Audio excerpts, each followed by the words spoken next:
میں کسی کو پریشان کرنا یا کسی کی ہتیا کرنا میں غلط کہا گیا ہے. یہ مذہب اس کی اجازت نہیں دیتا.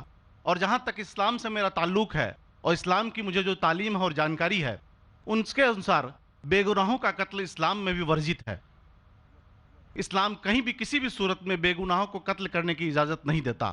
اگر آپ میرے سوال کا بخوبی اور میرے ذہن میں جچنے والا سوال ہے یہ جواب دے دیں تو میں بھی آپ کا مرید بن جاؤں گا. یوں تو مرید ہوں ہی، لیکن پھر مرید بن جاؤں گا کہ انسانوں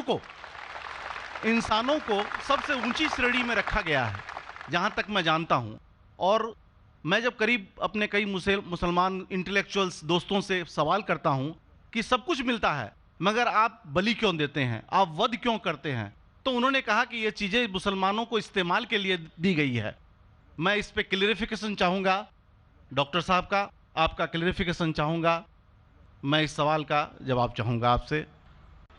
وعلیکم السلام بھائی صاحب، آپ پہ سلامتی ہو.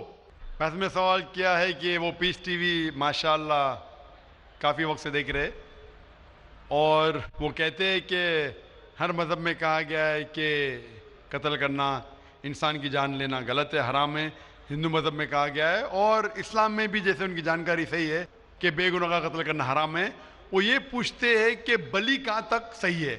بلی کا مطلب میں آپ سے پوچھنا چاہتا ہوں کہ آپ یہ پوچھنا چاہتے مطلب جیسے ہم لوگ قربانی کے ٹائم میں، میرا یہی سوال ہے، ذاتی سوال یہی ہے میرا. اگر اس سوال کا جواب دیں گے تو میں تو آپ کا مرید ہوں، لیکن پھر سے اور پکا مرید بن جاؤں گا.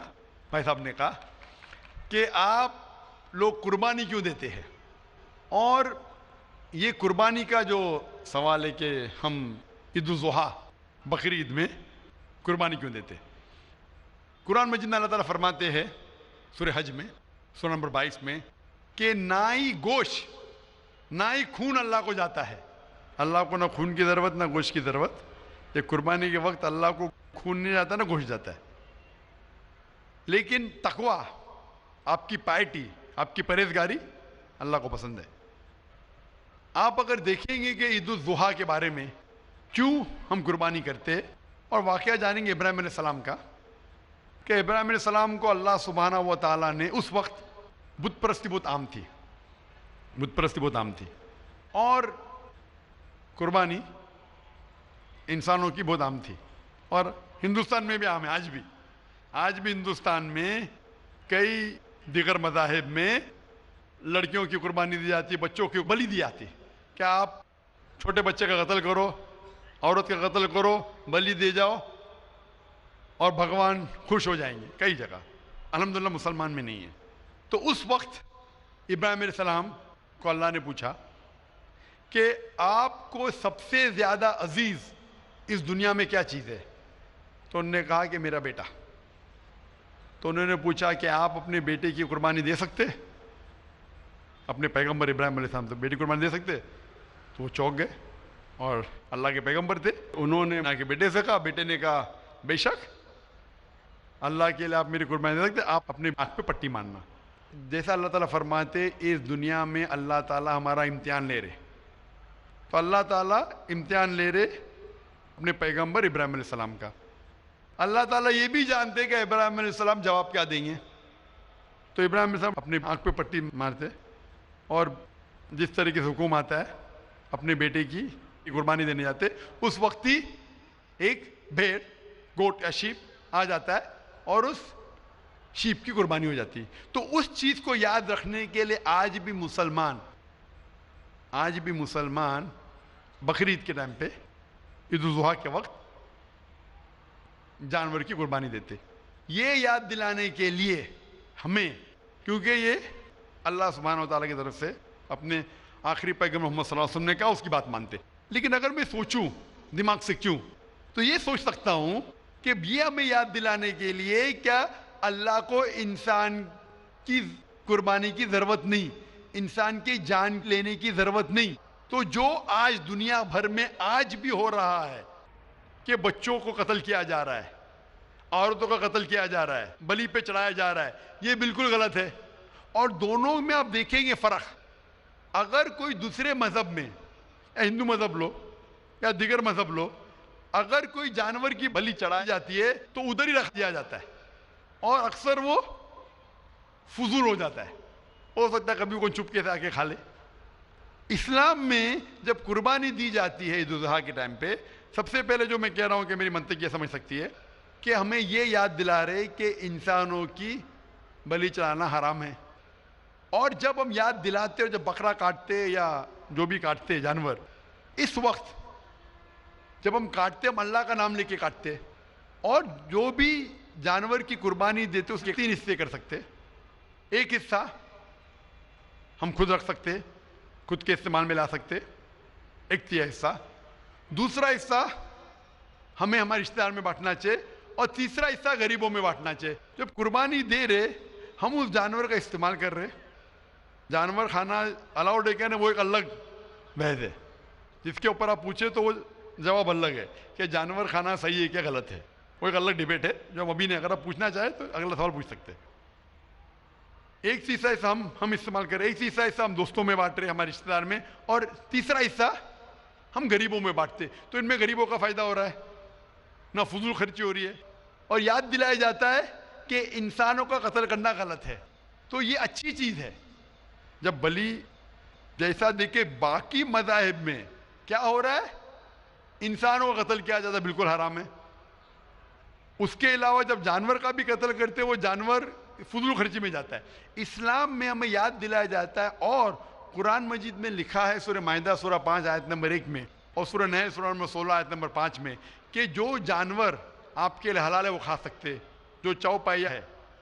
خالی وہ جانور مت کھاؤ جو آپ کے لیے حرام ہے، جو حلال ہے وہ کھا سکتے. تو یہ کھانے کے لیے ہمارے لیے خوراک ہے. تم قربانی کے وقت نہ کچھ ضائع کر رہے، نہ پیسے کی بربادی کر رہے. ہمیں یاد دلایا جاتا ہے کہ نہ خدا کو گوشت جاتا ہے، نہ خدا کو خون جاتا ہے، خدا کو تقویٰ جاتا ہے.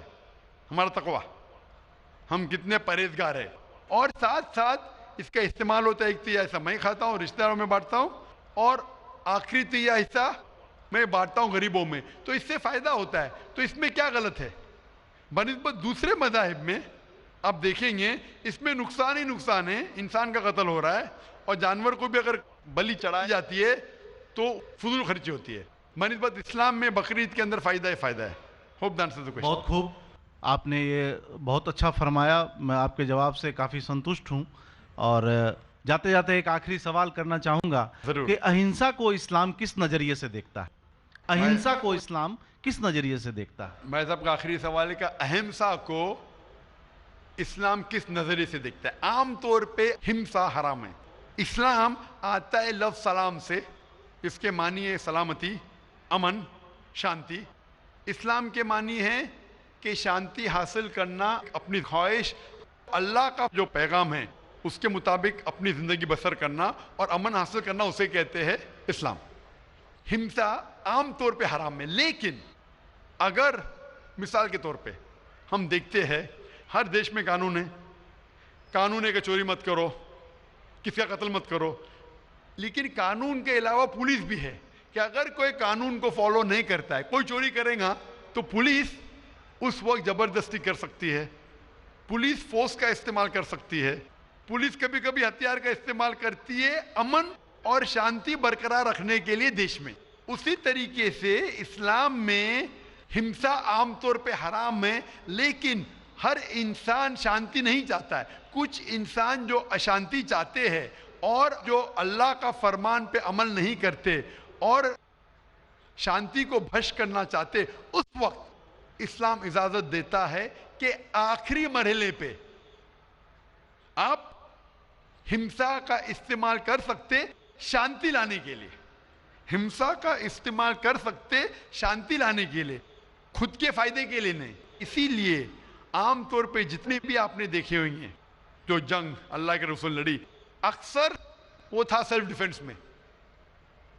اگر کوئی چور میرے گھر میں گھستا ہے اور میری بیٹی سے بدتمیزی کرتا، میں کیا کہوں گا؟ میں ہمسا میں مانتا ہوں، میں ہاتھ نہیں لگاؤں گا. میں میری چوڑیاں نہیں پہنا ہوگی ہاتھ میں، مسلمان ہوں لیکن چوڑیاں نہیں ہاتھ میں پہنا ہوں. آپ کے گھر میں کوئی چور گھستا ہے اور آپ کی بیٹی سے بدتمیزی کرتا، آپ کیا کریں گے؟ جی ہاں، میں مقابلہ کروں گا. مقابلہ کریں گے، ہاتھ بھی اٹھائیں گے نا. اس طریقے سے ہمسا کا استعمال آخری مرحلے پہ اگر دوسرا کوئی چارہ نہیں ہے تو استعمال کیا جا سکتا ہے حق کے لیے، نہ حق کے لیے نہیں. دوسرے کو تکلیف پہنچانے کے لیے غلط ہے، دوسرے کا مال ہڑپ کرنے کے لیے حرام ہے، لیکن خود کے بچاؤ کے لیے یا امن حاصل کرنے کے لیے ہمسا کا استعمال کیا جا سکتا ہے. لیکن اصل میں اسلام آتا ہے لفظ سلام سے، جس کے معنی ہے سلامتی، امن، تاکہ دنیا میں سلامتی پہنچے. بہت خوب، بہت اچھا لگا آپ کو سن کے. پھر ایک بار میں اب تہہ دل سے آپ کا شکریہ بھائی صاحب، ادا میں آپ سے کرنا چاہوں پوچھنا گا. چاہتا ہوں کہ آپ خدا حافظ. ایک خدا میں مانتے ہیں؟ میں ایک دم ایک خدا کو نہیں، میں اپنے اندر میں بیٹھے برہم کو مانتا ہوں. میری اپنی الگ سوچ ہے. میں کسی مندر میں نہیں جاتا ہوں، یہ بات نہیں ہے، جاتا ہوں، لیکن میری اپنے اندر کی آواز ہے کہ انسانوں کی خدمت کرو، انسانوں کی عزت کرو اور بھٹکے ہوئے کو راہ بالکل دکھاؤ. صحیح، میرا بھی یہی ہے. اور میں کسی انسان میں، ہندو ہو چاہے مسلمان، میں اس کھلے من سے آغاز کرتا ہوں. میں کسی سے بھی بھید بھاؤ نہ آج تک کیا ہے، نہ کبھی زندگی میں کروں گا. میرے لیے انسان جو پیدا کیا ہے وہ اوپر والے نے، وہ سبھی ایک ہیں بھائی صاحب اور بالکل ایک صحیح رہیں آپ نے گے. فرمایا کہ انسان کی خدمت کرنا چاہیے، انسان کی مدد کرنا چاہیے. لیکن میں یہ پوچھنا چاہتا ہوں کہ آپ ایک خدا میں مانتے ہیں، آپ نے کہا. میں یہ پوچھنا چاہتا ہوں، آپ نے تقریر سنی میری پیس ٹی وی پہ، آپ مانتے ہیں کہ محمد صلی اللہ علیہ وسلم آخری پیغمبر ہے؟ نہیں، میں اس بحث میں نہیں پڑھنا چاہتا، میں اس بحث میں نہیں پڑھنا چاہتا، لیکن میں اتنا جانتا ہوں کہ ہمارا خدا ایک ہے اور ایک ہی طاقت ہے جو پورے سبھی سنسار کو، پورے یونیورس کو، پوری بات تو بہت کہنے کی ہے، لیکن یہ سمے اور وقت کا تقاضا ہے. بالکل سمے کا تقاضا ہونے کی وجہ سے میں آخری چیز کہوں گا آپ سے بھائی صاحب کہ آپ نے پیس ٹی وی پہ اتنے تقریر سنے، آپ کہتے ہیں کہ بھگوان ہے، کہ میں اس میں مانتا ہوں. لیکن یہی بھگوان نے چاہے بائبل میں ہو، چاہے وید میں ہو، چاہے قرآن میں ہو، ساری دھارمک کتابوں میں کہا گیا ہے کہ آخری آنے والے پیغمبر محمد صلی اللہ علیہ وسلم میں، اور اس میں ماننا چاہیے. تو میری آپ سے یہ درخواست ہے کہ آپ اتنے اچھے انسان ہیں ماشاءاللہ، ایک آخری میری خواہش ہے کہ آپ انشاءاللہ اس پہ تحقیق کرو. اور یہ جب آپ ایک بھگوان میں مانتے ہیں، دوسرے انسانوں کو تکلیف نہیں دینا چاہتے، تو بھگوان یہ بھی کہتے کہ آخری پیغمبر کون ہے، اس پہ تحقیق کرو. انشاءاللہ آپ مکمل اچھے انسان بنیں گے.